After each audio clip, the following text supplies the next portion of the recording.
Ayşıklım senin hissin benim işim. Eli hamam senge duman. Senin hissin senge duman. Sürgen hissin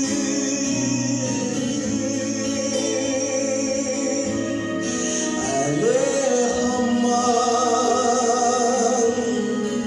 senge duman.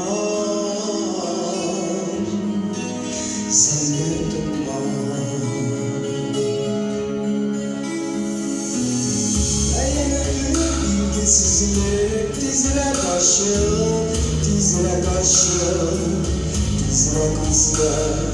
Vay aşkın bu dizine yaptırıp gitsin. Yüreğimin şınırları yıka gitsin başımları. Yıka gitsin başımları, başımları, başımları.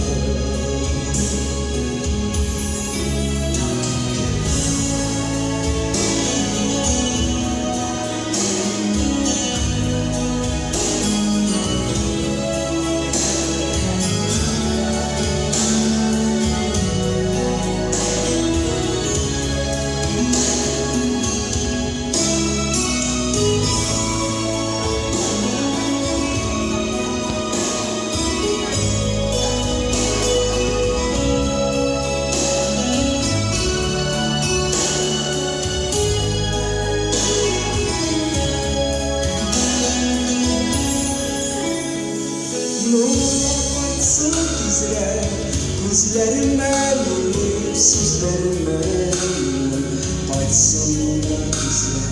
Senin için yaşayayım, vay senin için doğan yanım, senin yarım, irdemin yaratkanım.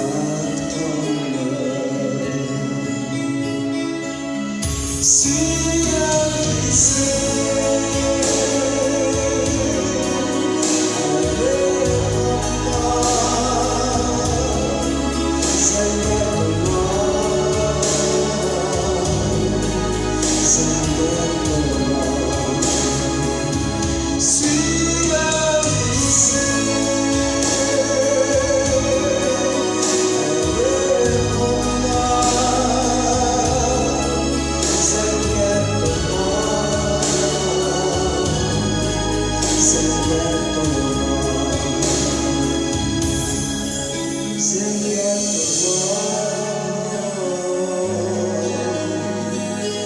Sen